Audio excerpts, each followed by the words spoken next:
주님의 말씀입니다. 경청하십시오.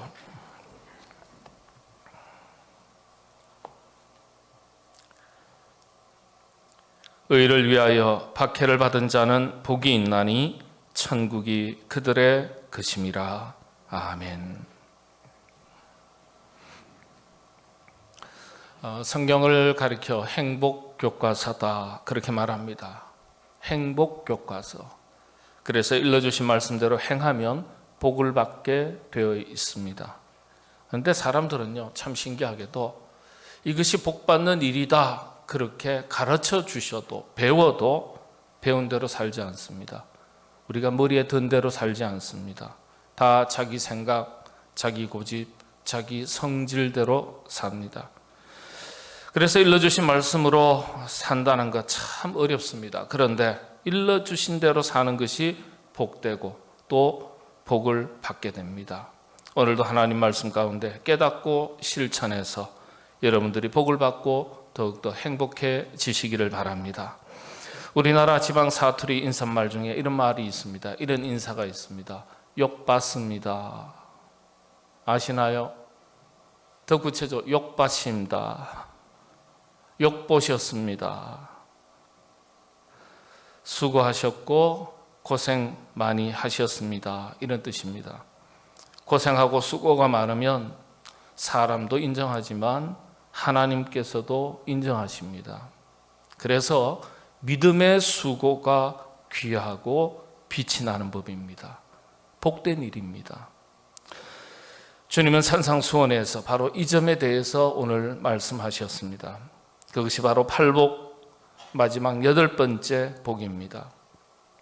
욕먹고 박해받고 악한 말을 듣게 되면 오히려 기뻐하고 즐거워하라. 11절 말씀 한번 우리 함께 읽겠습니다. 11절 말씀입니다. 한번 보실까요? 나로 말미암아 너희를 욕하고 박해하고 거짓으로 너희를 거슬러 모든 악한 말을 할 때에는 너희에게 복이 있나니. 욕먹고 박해받고 악한 말을 듣게 되면 어떻게 하라고요? 오히려 기뻐하라. 사람 그렇지 않아요. 한마디의 욕만 들어도 경기를 합니다. 안 그러세요? 저만 그런가? 싫은 소리 들으면 안색이 달라집니다. 표정이 달라집니다. 언어가 거칠어집니다. 마음에 평정심이 깨어집니다. 그런데 욕먹고 욕 정도가 아니라 박해받고 악한 말을 듣게 되면 오히려 기뻐해라, 즐거워해라. 왜 그렇습니까? 상이 있기 때문입니다. 하늘에서 상이 있다 이렇게 말씀하셨어요. 단 조건이 있습니다. 의를 위하여 받게 되는 욕이라는 점입니다. 의를 위하여. 자신의 어리석음과 믿음의 부족함, 불성실, 게으름 이런 것들로 인해서 욕을 먹는다면 그건 욕 먹어도 싼 일입니다. 그렇죠? 욕 먹어도 싸요. 무슨 상이 있겠습니까? 사람들에게 욕은 똑같이 먹는 것 같지만 예수님 잘 믿어 보려다가 얻어먹는 욕은 그렇게 복이 있다고 말씀하신 거예요. 그런 수고와 고생은 하늘의 상급으로 갚으시겠다는 거예요. 그래서 그런 욕먹는 것을, 손해보는 것을, 억울한 말 듣는 것을 두려워하지 말라. 그 뜻이에요. 오히려 잘 견디는 것이 필요합니다. 이길 줄 알아야 돼요. 선한 일일수록 더욱더 그렇게 하셔야 합니다. 귀한 일에 힘쓰다가 오해받기도 하고 비난받기도 하고 이렇게 저렇게 속상한 일 겪기도 하죠. 때로는 원치 않게 이런저런 욕까지 먹는 경우가 생깁니다. 욕만 먹으면 다행입니다. 박해받는다고 했습니다. 온갖 종류의 손해, 시험, 유혹, 오해, 조롱, 멸시, 비난, 고난과 고통. 오늘 말씀 속에 있는 것을 제가 풀어서 설명드리는 겁니다. 조금 이따가 원어의 의미를 설명드리겠습니다. 억울하게 받게 되는 모든 종류의 고난과 고통을 말합니다. 성경은 그것을 박해라고 했습니다. 신앙생활도 이와 같습니다. 예수님 잘 믿어보려고 하려면 꼭 남편이 속썩여요. 자식이 속썩여요. 태클이 들어와요. 직장에서 무슨 일이 생겨요. 예수님 잘 믿어보려고 애를 쓰면 애를 쓸수록 그런 일을 당하는 수가 많습니다. 여러분, 열심히 안 믿으면 믿음 때문에 시험 당할 일이 없고 낙심할 일이 없고 핍박당할 일이 없습니다. 열심히 믿고 열심히 섬기고 열심히 헌신하려니까 겪게 되는 거예요. 그런데 그 순간 주님께서 우리가 어떻게 반응하라고 가르쳐 주십니까? 기뻐하고 즐거워하라. 너 한마디 욕했냐? 그럼 내 두 마디 해주마. 이게 아니에요. 넌 돌 하나 던졌냐? 나는 바위를 굴리겠다. 이런 거 아니에요. 네. 기뻐하고 즐거워하라. 이유는 간단합니다. 잊지 않고 상급으로 갚으시겠다고 하셨기 때문이에요. 그러니까 여러분, 상 받는 일이니까 기뻐하고 즐거워하셔야 합니다. 이런 하늘의 복은요, 욕 많이 보고 많이 먹고 마음고생도 해보고 해야 그래야 받는 겁니다. 그래서 예수 제대로 믿는 것이 참 힘든 겁니다. 제대로 믿고 제대로 헌신할 때 그럴 때일수록 힘든 거예요. 그래서 잘 믿는다는 것이 어렵고 잘 믿기 위해서 견디는 것이 중요합니다. 성령의 9가지 열매 중에 하나가 인내죠. 팔복이 그리스도인의 인격을 말한다면 그런 인격을 가지고 살아갈 때 삶으로 드러나는 성령의 9가지 열매죠. 그 열매가 그냥 맺혀지는 게 아니죠. 수고를 거친 뒤에 맺게 되는 것입니다. 그래서 욕먹고 박해받고 마음 상하는 악한 말을 듣게 될 때 그래서 잘 견디는 것이 필요합니다. 상급과 열매는 그런 다음에 주어지는 것입니다. 여러분, 욕 많이 들으시게 되기를 바랍니다. 큰일 났네. 칭찬, 인정, 격려, 박수, 욕 많이 보시기를 바랍니다. 네? 아멘 하세요. 괜찮습니다. 욕 받고 그랬지 않습니까? 주님의 말씀인데도 아멘 안 하시면 어떡하시겠어요? 예? 예, 너희를 욕하고, 그러니까 우리가 욕 받고 욕 먹고 그러면 아멘 할렐루야. 예? 조금 다른 말씀입니다만 여러분, 교회에 여러 가지 직분이 있습니다. 뭐 목사직도 있고 장로직, 뭐 집사직, 권사직, 재직이지요. 예. 그 중에 집사라는 직분이 있습니다. 집사님의 뜻이 뭘까요? 디컨, 데이컨 그러죠. 영어로는. 예, 헬라어로는요 디아코노스 그럽니다. 네, 영어로는 데이컨.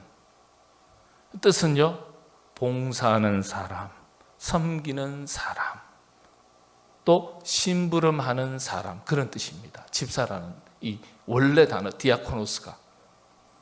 지금까지는 우리가 이렇게 알고 있었습니다. 맞는 말입니다. 그런데 이렇게만 알고 계셨다면 그 뜻의 절반만 알고 계시는 겁니다. 나머지의 절반의 뜻이 있습니다. 이 두 가지가 다 그 뜻을 알아야 이 집사의 직분을 제대로 감당하실 수 있습니다. 오늘 본문 말씀 속에 그 해답이 있어요. 살펴보겠습니다. 디아코노스, 영어로는 데이컨, 디컨, 봉사하는 사람, 섬기는 사람, 심부름하는 사람이라는 뜻의 이 디아코노스라는 말이 원래는 디오코라는 말에서 유래가 되었습니다. 디오코. 근데 디오코라는 말에서 우리가 잘 알고 있는 이 봉사, 디아코노스라는 말이 생겨났는데 이 디오코라는 말의 뜻이 무엇인지 아세요?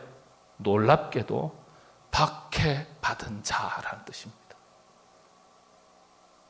그러니까 디아코노스라는 말이 어떤 뜻이라고요? 섬기는 사람, 봉사하는 사람, 심부름하는 사람이라는 뜻과 동시에 어떤 뜻이 담겨져 있다고요?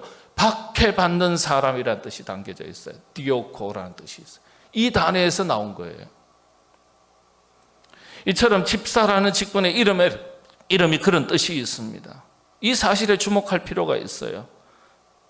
집사는 섬기는 자이면서 동시에 박해받는 자라는 뜻이에요. 그래서 집사님 되시면 다 박해받으실 줄 알고 계셔야 돼요.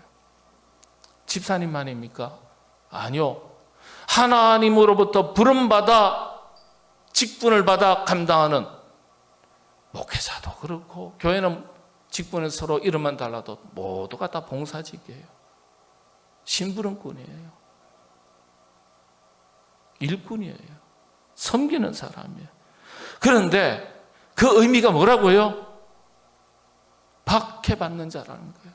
그러니까 우리는요, 예수 믿는 순간 섬기는 자이면서 동시에 박해받는 사람이에요.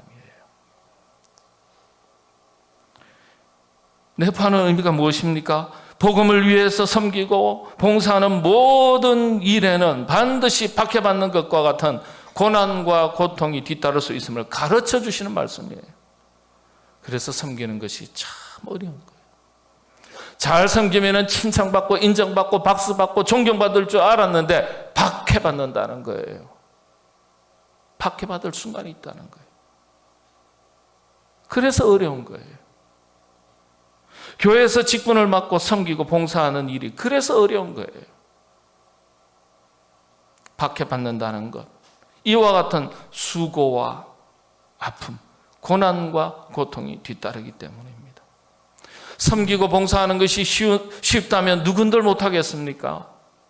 십자가를 지는 것이 그래서 어려운 거예요. 아무나 하는 건 아닙니다.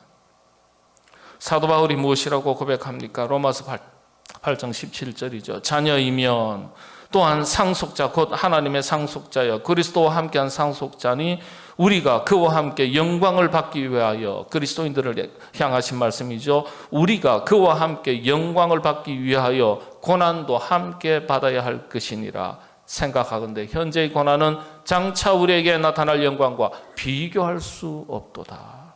쉽게 말씀을 드리면 하늘의 상급, 영광, 기쁨, 즐거움을 얻기 위해서는 고난도 함께 받아야 한다는 사실입니다. 십자가도 져야 한다는 사실이에요. 오늘 본문 말씀의 언어로 바꾼다면 박해도 함께 받아야 한다는 것이에요. 그래서 주님께서 나를 따르려거든 자기 십자가를 지고 나를 쫓을 것이니라, 그렇게 말씀하셨어요. 십자가는 죽음과 함께 부활을 동시에 보여주는 사건이에요. 죽음은 고난과 고통을 말합니다. 부활은 생명과 기쁨, 영광을 말합니다. 이처럼 하나님의 일꾼들이 십자가를 진다고 하는 것은 기쁘고 즐거운 일만 있는 것이 아니에요. 박해받는 고난과 고통도 함께 뒤따르는 것임을 아셔야 합니다. 주님께서 자기 십자가를 지라고 하셨지만은 자기 십자가를 지는 것이 어렵고 참 힘든 거예요. 그러니까 남의 십자가를 내가 대신 지는 것은요 고사하고, 자기 십자가 자기가 잘 지는 것만 해도 칭찬받을 일입니다. 이처럼 교회에 봉사하고 섬기는 것에도 박해받는 것과 같은 큰 고통이 뒤따를 수 있습니다. 그런 줄 알고 시험에 들지 않아야 합니다. 그런 줄 알고 해야 시험에 빠지지 않아요. 교회의 일은 원래 그런 것입니다. 교회 모든 직분 맡은 이들은 기억하셔야 합니다. 박해와 같은 고난과 고통도 함께 뒤따른다는 이 사실을요. 그래야 시험에 말씀드린 대로 빠지지 않고 이겨낼 수 있습니다. 오늘 함께 나눌 말씀 팔복 중 마지막 8번째 해당하는 복인데요. 본문의 서두를 보면 그렇습니다. 10절 의를 위하여 박해받은 자 그랬어요. 앞으로 받을 자가 아니에요. 박해받은 자가 복이 있다는 거예요. 박해받은 자. 앞으로 욕먹을 가능성 있는 사람이 복받은 게 아니에요. 누가 복받은 거예요? 욕 드셨다 그럴까요? 욕 먹은 사람이 복이 있다는 거예요. 욕 먹은 사람. 욕하는 사람이 복이 있는 게 아니라 욕 먹은 사람이 복이 있다. 할렐루야. 이게 참 상받는 일인데 어떻게 아멘이 없지? 예? 의를 위하여 박해받는 자가 복이 있다. 이 구절은 두 가지로 나눠서 생각해 보셔야 됩니다. 첫 번째는 의라는 거예요. 의를 위해 박해받은 것이 복이 있다는 사실. 의의 개념에 대해서는 이미 네 번째 복을 설명할 때 말씀을 드렸습니다. 의로운 자가 복이 있다 하시지 않고 의를 사모하고 추구하고 갈망하는 자가 복이 있다. 그러면 이 의는 어떤 것입니까? 첫 번째는 구원과 하나님의 나라, 하나님의 뜻을 말합니다. 두 번째는 의는 윤리 도덕적 개념으로서의 의를 말합니다. 공의와 정의의 개념이에요. 사람들이 일반적으로 이해하는 의의 개념이죠. 의로운 것과 불의한 것, 올바른 것과 그런 것, 이런 의의 개념이에요. 또 세 번째 의는요, 팔복 중에서 아주 중요한 네 번째 이 의의 개념이 동일합니다. 관계적인 개념이에요. 관계적인 개념. 헬라에서 우리 8절에 있는 의에 줄이고 목마른 자 복이 있나니 그들이 배부를 것이며 했지 않습니까? 10절에서도 의를 위하여, 이 의를 위하여 박해받는 자 그랬어요. 똑같은 단어를 썼어요. 디카이오순에, 하나님과의 바른 관계, 그리고 사람과 사람과의 바른 관계, 하나님의 나라를 말하는 겁니다. 이것을 위해서 수고하고 애쓰고 갈망하고 애타하고 목말라하고 박해받는 자 복이 있나니, 이런 뜻입니다. 하나님과의 바른 관계, 그리고 내 안에 이루어지는 하나님의 나라, 내면 세계의 영적인 질서를 바르게 회복하는 일에 간절히 사모하는 자, 사람과의 바른 관계, 이것에 목말라 하는 자 복이 있도다. 마카리오이 복이 있도다. 이렇게 선언하셨어요. 동일하게 선언하는 거예요. 성 어거스틴은 이 의를 하나님의 나라라고 해석을 했습니다. 이런 관점에서 볼 때 하나님의 나라를 바르게 세워나가려고 목말라하고 십자가를 지는 사람, 하나님 나라의 질서를 바르게 세워나가려고 발부둥치는 사람, 그런 사람이 복이 있다는 겁니다. 또 자기 안에 영적 질서를 바르게 세워나가기 위해서, 영적 질서가 곧 하나님의 나라가 임재하는 거니까 간절히 사모하고 노력하는 그런 사람이 복이 있다 말씀하셨어요. 하나님의 나라는 1차적으로 작은 교회인 우리 자신을 말하고요, 또 조금 확장하면 우리 교회 공동체를 말하고, 또 아버지의 뜻이 이루어지는 삶의 모든 현장을 말합니다. 바라기는 저는 우리 모두 이처럼 의를 위하여, 어거스틴의 해석을 빌리자면 하나님의 나라를 세워나가고 교회를 건강하게 든든하게 세워나가는 일에, 자신의 영적인 질서를 바르게 세워나가는 일에, 그리고 자기 삶의 현장에서 하나님의 뜻을 성취해 나가는 일에, 십자가를 지는 일에 헌신할 때, 음으로 양으로 박해받은 것을 알고서도 시련과 고난, 그리고 고통이 뒤따는 것임을 알고서도 자기 십자가를 지고 가는 자에게 하나님께서 복의 복을 더하실 줄로 믿습니다. 이런 복이 여러분들에게 넘치시게 되기를 바랍니다. 어떤 복입니까? 기뻐하고 즐거워하라. 하늘에서 너희의 상이 크도다. 하늘의 상입니다. 상은요, 기쁘고 즐거운 것을 말합니다. 땅에 사는 동안에는 땅의 상을 얻고 누려야 즐겁고 행복한 것이죠. 하나님께서 우리가 하늘에 속한 사람이지만은 땅에 발을 딛고 살아가는 사람이기 때문에 땅에 사는 동안에도 이 복을 주셔요. 이 복을 풍성하게 주셔서 참 행복하고 기쁜 삶을 살아갈 수 있도록 은혜 주시는 겁니다. 그런 은혜가 여러분들에게 임하시게 되기를 바랍니다. 그런데 이 땅의 상급은요, 우리의 육신의 생명이 끝이 나는 것과 동시에 그 즐거움도 그 기쁨도 함께 사라지게 됩니다. 물질도 건강도 지식도 사업의 성공도 그 즐거움이 육신의 생명과 함께 다 끝이 납니다. 그런데 하늘의 상은 영원히 없어지지 아니할 상급을 말합니다. 영원히 없어지지 아니할 즐거움과 기쁨을 말하는 거예요. 그런 상을 또한 주시겠다는 겁니다. 이 상급은 우리가 다 알 수는 없습니다. 우리가 완전하게 경험해보지 못한 영적인 세계의 것이기 때문에, 그런 차원의 것이기 때문에 그렇습니다. 이런 영적인, 그러나 하늘의 상급이 있음을 분명하게 믿고 받을 준비된 자로 살아가는 자가 복된 것입니다. 그래서 우리의 영적인 눈이 열려야 합니다. 여러분들의 영적인 눈과 귀가 열리고 하늘의 신령한 은혜를 사모하고 준비된 자로 살아가시게 되기를 바랍니다. 오늘 본문은 박해받은 것이 복이 된다 말씀하시면서 이 박해라는 단어를 3번씩이나 반복해서 기록하고 있습니다. 성경에서 강조할 때 3번을 반복하지 않습니까? 여러분 10절, 11절, 12절 말씀을 보면 이 박해라는 단어가 각 구절마다 한 번씩 다 3번 반복적으로 기록되어 있습니다. 여기에 주목할 필요가 있어요. 이 박해를 선지자들이 받은 박해와 같은 것이다 이렇게 설명하셨어요. 선지자들이 그렇다면 어떤 박해를 받았습니까? 먼저 한 가지 확인할 것이 있습니다. 신약의 언어 헬라어에서 복음의 정의를 가리켜 뭐라고 하죠? 증인, 마르투스, 말투스 이런 말. 이건 아주 그냥 여러분 많이 들으시고 또 익숙한 용어일 겁니다. 복음의 정의를 가리켜 마르투스, 목격자라는 뜻이죠. 법적인 용어입니다. 목격자, 법정에서 섰을 때 증인 그런 뜻입니다. 그런데 여기에 놀라운 뜻 하나가 더 있습니다.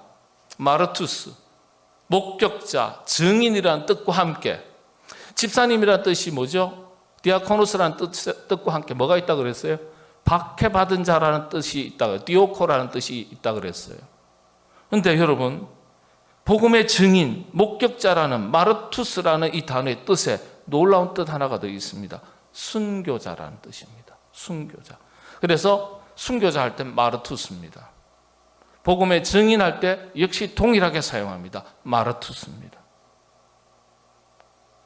의미가 있지 않습니까? 복음을 위해서 살아가고 복음을 위해서 죽고자 하는 자, 순교할 각오도 함께 하셔야 된다는 거예요. 순교가 뭘 말하는 겁니까? 박해를 말합니다. 고난과 고통을 말합니다. 그래서 복음을 위해 살려고 하면 할수록 고난과 고통도 함께 옵니다. 교회를 아름답게 섬기려고 하면 할수록 시험과 유혹, 고난과 고통 그리고 크고 작은 도전도 함께 찾아옵니다. 그것이 없다면 가짜입니다. 쉽게 믿고 쉽게 살 수 있다면 성경은 박해를 말하지 않았을 것입니다. 세상 사람들과 같은 기준에서 산다면 집사라는 그 이름의 뜻을 섬기는 자, 봉사하는 자의 정도에서 그쳤을 것입니다. 그런데 그 정도가 아니라 박해받은 자라고 그 이름의 뜻을 정한 이유가 있는 겁니다. 세상 사람들과 별반다를 것이 없다면 마르투스라는 그 이름의 뜻을 복음의 증인, 목격자라는 정도에서 거쳤을 것입니다. 그런데 그 정도가 아니라 목숨을 버리는 것까지도 각오해야 할 것을 말씀하시기 위해서, 가르쳐 주시기 위해서 그 이름의 뜻에 순교자라는 의미를 포함시켜 놓으신 겁니다. 언어 속에 감추어진 하나님의 뜻입니다. 천국은 마치 밭에 감추어진 보화와도 같다고 하셨습니다. 언어 속에 감춰 놓으신 이것입니다. 이와 같지 않다고 어떻게 말할 수 있겠어요? 성경의 언어 속에 감춰 놓으신 거예요. 이것이 하나님의 뜻입니다. 이를 깨닫고 자기의 것으로 삼는 자가 복이 있는 것입니다. 마지막으로 마태복음 5장 10절 12절까지의 말씀, 오늘의 본문 말씀 함께 다시 한번 봉독해 보겠습니다. 시작합니다. 의를 위하여 박해를 받은 자는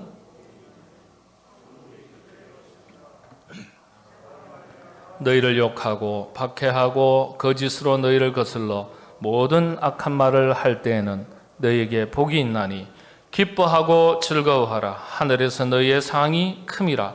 너희 전에 있던 선지자들도 이같이 박해하였느니라. 의를 위하여, 하나님의 나라를 위하여, 교회를 위하여, 선한 일을 위하여, 복음에 증인된 일을 위하여, 맡겨주신 일에 충성되이 섬기고 봉사할 때 때로는 욕먹고 너희를 욕하고 오네이디조 조롱하고 비난하고 그런 뜻입니다. 그리고 박해받고 디오코 고통이라는 뜻입니다. 두려움이라는 뜻과 고통이라는 뜻입니다. 박해받고 두려워할 일이 생기고 고통받을 일이 생기고, 그리고 11절의 말씀, 거짓으로 너희를 거슬러 거짓으로 슈도마이 속이고 오해받게 하고, 거슬러 카타라 그랬어요. 반대되는 소리, 듣기 싫은 소리 듣게 하고 거슬르고, 또 모든 악한 말, 포네로스, 고통스러운 말, 원문이 그런 뜻입니다. 제가 말씀드린 11절 말씀 다시 한번 볼게요. 욕하고 뭐라고요? 오네이디죠. 조롱하고 비난하고 박해받고 박해하고 고통을 주는 것, 두렵게 하는 것, 그런 일이 찾아옵니다. 그리고 거짓으로 슈도마이, 속이고 오해받게 하고, 그리고 거슬른다. 무슨 뜻이라고? 카타라 그랬어요. 반대된다 이런 뜻입니다. 카타라는 말은 반대라는 뜻입니다.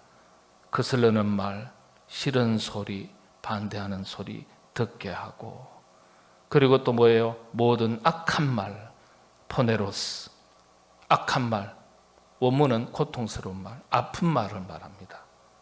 자, 이런 말을 할 때, 들을 때에 뭐 하라고요? 복이 있도다, 복이 있다. 기뻐하고 즐거워하라. 잘 참고 견디고 자기 십자가를 끝까지 잘 지고 가는 자 마카리오이, 복이 있도다. 기뻐하고 즐거워하라. 복음의 증인들이, 순교자들이 이처럼 박해받아도 끝까지 인내하고 승리했을 때 하늘의 큰 상급을 받았다. 이 상급을 너희에게도 주리니 기뻐하고 즐거워하라. 여러분, 예수 믿는 것 쉬운 일 아닙니다. 그러나 좋은 일에 기뻐하고 즐거워하면 세상 사람하고 똑같은 수준입니다. 힘든 일, 어려운 일이 있어도 기뻐하고 즐거워라 하셨으니까, 나에게 부담스러운 일, 힘든 일, 져야 할 십자가, 고통이 다가와도 내 몫의 태인 십자가라 생각하고 여러분들 기쁘고 감사한 마음으로 하나님께서 상 주시겠지, 그런 마음으로 여러분 헌신된 삶을 살아가시는 여러분 다 되시기를 바랍니다. 기도하겠습니다. 하나님, 의를 위하여 박해받는 것이 우리에게 복이 되도록 하시겠다 하셨으니, 하나님 이와 같은 일에 자기 십자가를 잘 지게 하시고 어떤 일이 있다 할지라도 잘 견디게 하시고 하늘나라 영광이 있음을 믿고 상급이 있음을 믿고 맡겨주신 일에 충성을 다하는 복음의 사명을 잘 감당하는, 그래서 하나님께서 하늘의 상급만이 아니라 이 땅의 상급도 겸하여 더해 주시는 그와 같은 은혜, 사랑하는 모든 주의 권속들에게 임하게 하여 주시옵소서. 예수님의 이름으로 기도하옵나이다. 아멘.